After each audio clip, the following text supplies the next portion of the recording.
Segunda etapa da Copa do Mundo de Mountain Bike, que está acontecendo lá em Albstadt, na Alemanha. Especificamente, vamos falar hoje a respeito aí da prova de XCO que aconteceu hoje, no domingo.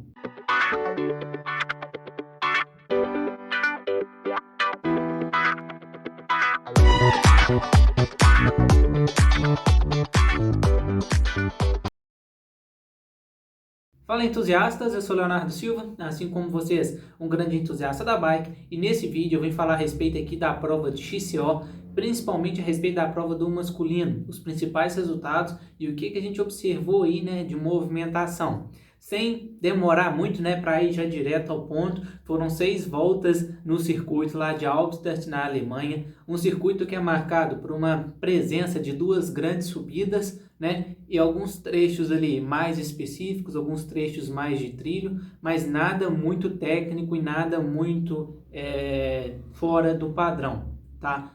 A pista é considerada uma pista razoavelmente fácil em questões de pista seca. Agora, já no momento em que a pista está molhada, né, já está mais úmida, fica um pouco mais difícil a pilotagem, aí a pista passa a ser uma pista aí mais técnica. Isso na visão dos especialistas, na visão dos mountain bikers e até mesmo, né, naqueles que fazem as transmissões. Os comentários são esses, em que uma pista mais fácil para se andar no seco, porém no molhado ela vai dificultar bastante. Talvez seja por conta do material que tem naquela pista. É uma pista que tem muita pedra, aquela pedra um pouco mais branca, então ela escorrega bastante, e é uma pista que praticamente toda dentro da mata, porque uma vez que você tem chuva, porém é uma região mais cascalhada, mais areada, fica mais fácil de pedalar, não tem tanto acúmulo de barro, entre outras características mais específicas do barro ali, que pode dificultar a pilotagem. Agora, no momento em que essa pista está seca, fica fácil mesmo para os atletas mandar bem na pilotagem. Especificamente, no dia da prova não teve chuva, tá? A pista estava consideravelmente seca, somente um trechozinho de poucos metros ali na pista que estava um pouco mais úmido, mas nada que atrapalhou a performance desses atletas. Chegou a chover durante a semana, mas essa chuva não se firmou para o fim, né, de semana e não atrapalhou a prova de XCO que aconteceu hoje no domingo. A respeito das principais movimentações da prova, a largada, gente, sempre é uma largada muito forte, principalmente em que eles dão um start loop, né? Esse start loop ele vem como fundamento para que os atletas ali ganhem tempo, né? E para que os atletas definam as principais posições ali, principalmente entre os 15, entre os 20 primeiros, né? Para evitar com que os atletas, no momento em que dá a largada, se você coloca esses atletas, por exemplo, já dentro das trilhas, já dentro dos trechos mais técnicos da prova, fica muito embolado e a galera fica muito junto, o pelotão fica muito junto. Por isso que existe o Start Lap, é uma volta curta em um determinado circuito ali da pista, né, da prova. Então eles traçam um circuitinho pequenininho dentro da pista ali, dão um Start Loop que é apenas uma volta e depois fechou o Start Loop, já abre a segunda volta, aí o trajeto já é totalmente o trajeto especificamente do XCO. Esse Start Loop ele tem uma característica muito interessante, porque ele é marcado com uma região onde é mais fácil os atletas se movimentar. São regiões de passagem mais largas, então ali dá para os atletas fazer uma movimentação e defender as principais posições. Visualizando o principal cenário de prova, um cenário de prova onde os atletas encontrou uma pista seca, tá? Com alguns pontinhos ali mais úmidos, porém até mesmo dentro da mata, uma pista muito seca.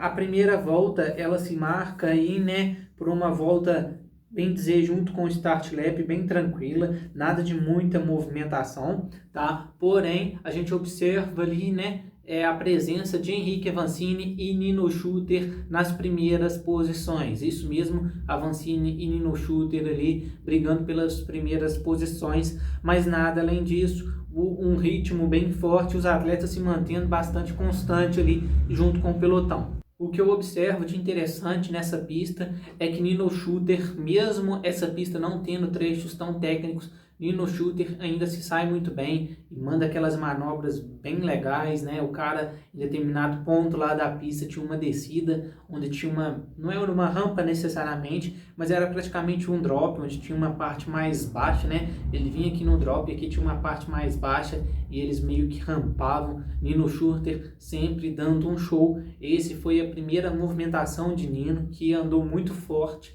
Ele estava na frente de Henrique Avancini foi para a roda do Nino, porém na descida o Nino abriu bastante. O que eu trago de análise? Henrique Avancini, ele fez uma prova de hardtail, ele não utilizou a full suspension da Canon dele, tá? Então ele vem de hardtail e assim, Nino Schurter vem de full suspension para essa prova.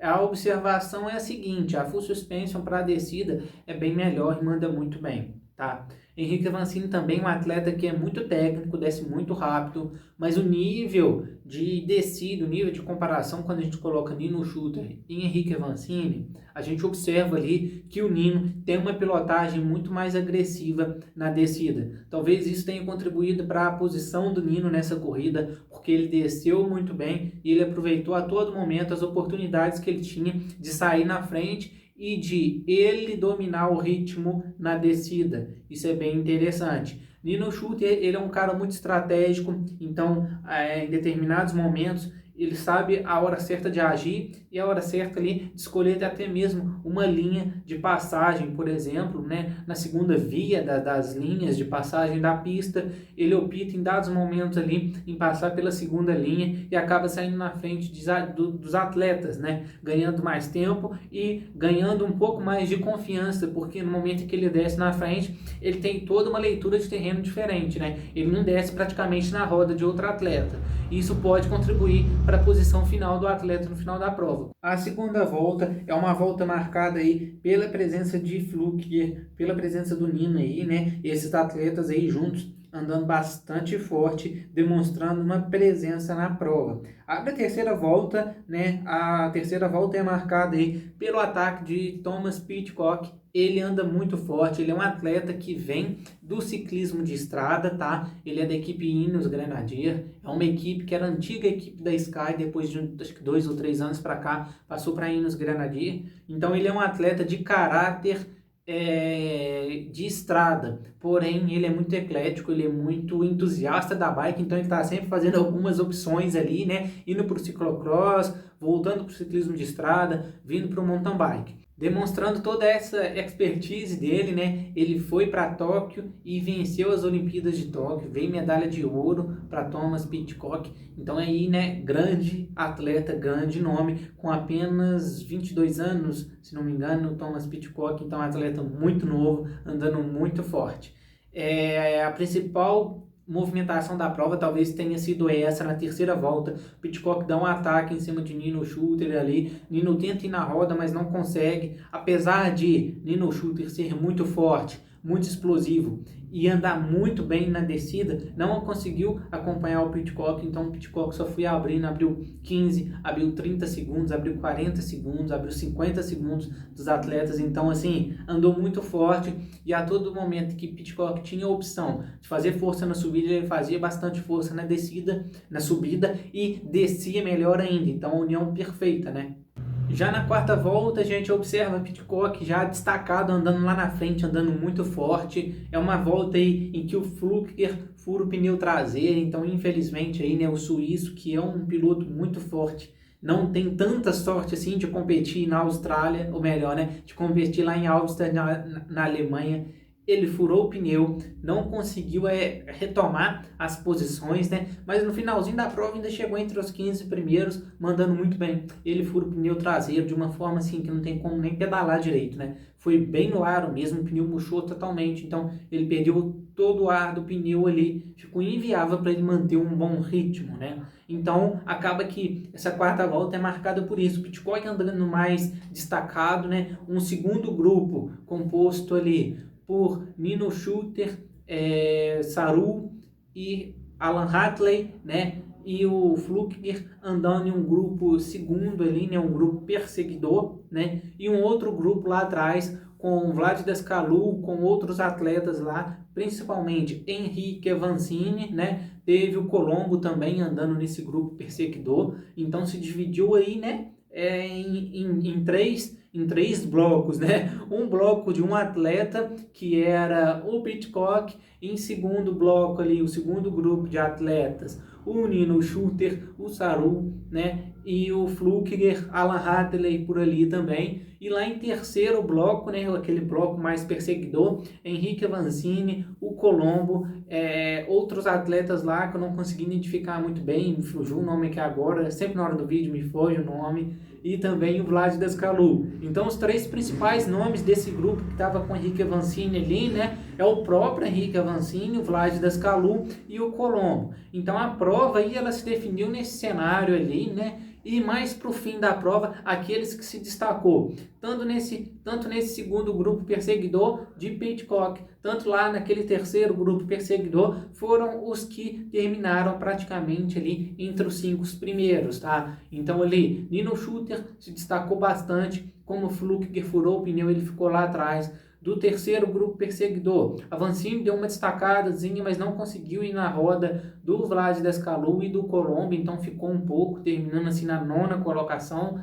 tá? Vlad Dascalu foi para frente, o Colombo também foi para frente, fizeram muita força, andaram super bem, mas infelizmente não conseguiram aí, né, chegar entre os 3 primeiros. Em primeiro lugar, quem vence a prova e vence destacado, puxando de uma roda, foi o atleta da Ineos Grenadier, né? O cara que vem lá do ciclismo de estrada. Quem vence é o Pidcock. Em segundo lugar, cruzando a linha de chegada, vem o Nino Schurter, que andou super bem. Foi um cara totalmente constante durante a prova, andou forte o tempo todo, né? E em terceiro lugar aí, né, vem o Vlad Dascalu, que andou muito forte. Esses foram os principais movimentações dessa prova. Henrique Avancini terminando aí na 9ª colocação, tá?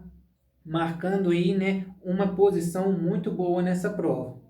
Já a participação dos brasileiros fica da seguinte forma: Henrique Avancini em 9º, o Langalins, que eu estou marcando aqui para vocês com a imagem, e o Edson Rezende, que andou muito bem nessa prova também, estou marcando aqui na imagem. O Langalinski, né, foi o que se destacou mais durante essa prova, porque também o Cocuzzi, que estava junto com ele ali andando. Pela última vez que eu via o Cocuzzi nas classificações, ele estava em 67, na posição 67, mas logo depois ele veio a desistir da prova. Eu ainda não tenho relato do Cocuzzi, não sei diretamente o que aconteceu. No mais é isso, espero que você já tenha gostado.